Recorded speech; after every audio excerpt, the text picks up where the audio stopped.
Today is in the key of D, but it starts with a couple of unusual chord shapes. Let's jump right into the introduction, which is going to sound like this.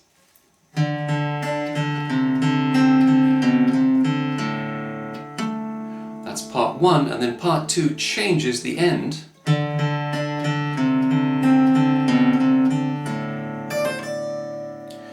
We've got a kind of hybrid version of what the acoustic guitar is playing and Jorma's electric guitar part, just added at the end there.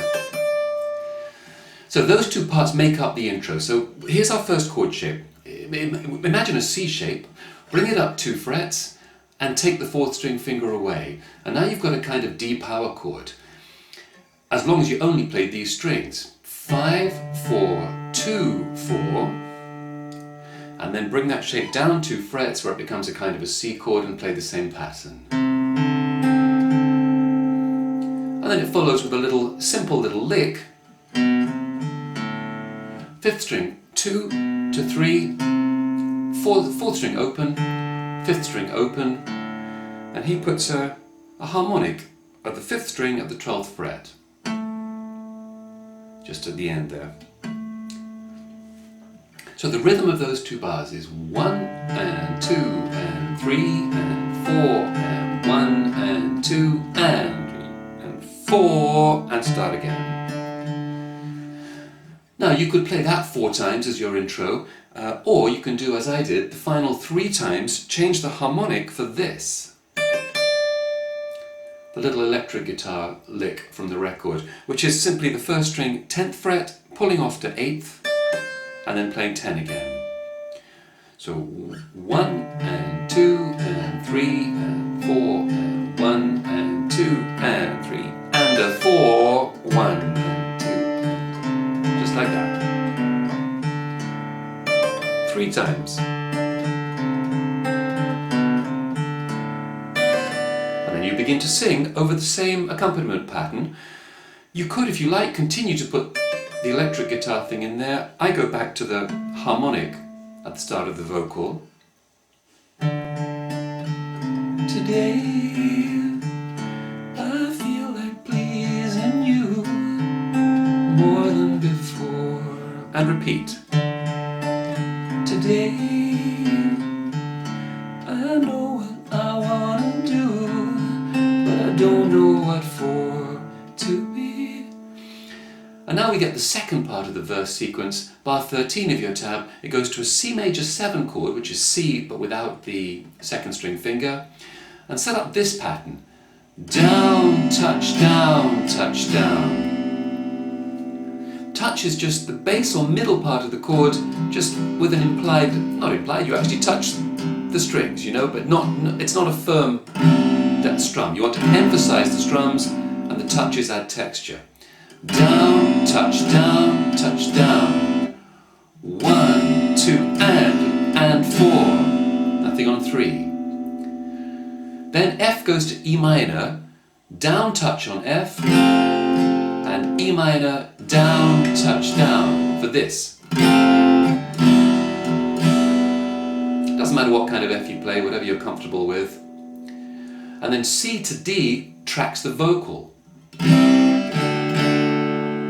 Yeah, just a normal C to a normal D chord. What to do?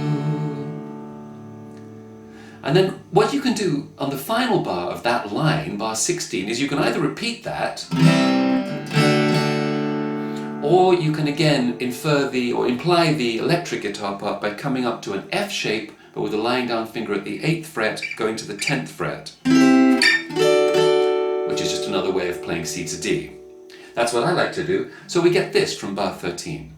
To be living for you is all that I want to do. To be, and repeat it, loving you, it'll all be there when my dreams come true. And then back to the verse sequence again. Today, you'll make me say that I somehow have changed. So you're just playing that verse the same way. It's followed again by the C major 7 section played the same way, and then into verse 3. Everything you want, I swear it all will come true. That's the same. So is the C major 7 part that follows. So the only extra piece of music is the outro. They play something different at the end of the song. Please, please listen to me. It's over this chord sequence. D minor to A minor. Much more emphatically strummed too. Down, touch, touch, down, touch, touch. The touch, touch can be whatever you like, but not as emphatically strummed as the big downs. So that's D minor to A minor. Please, please. Now B flat to A minor. I play B flat with the bar of the 6th fret and the E shape in front of the bar, going to A minor. You can also play B flat as a bar of the 1st fret and the A shape in front of the bar. And if you hate both of those, then play it with the 1st string at the 1st fret and the A shape then at the 3rd fret. But don't play strings 6 and 5 in that shape. Okay, then D minor to A minor again. And then 4 bars of B flat in the same strum pattern. Down, touch, touch, down, touch, touch, down, touch, touch, and so on for 4 bars. And the song will finish then on 1 strum of a G minor chord, bar of the 3rd fret and E minor in front of the bar. And there's a little lick at the end that I'll show you when we get there, but let's put that back together, the outro. Please, please, listen to me, it's taken so long to come true. And it's all for you, all for you. If you like, you can finish the song there, or you can put this little lick on the end, which Jorma is playing on the original record.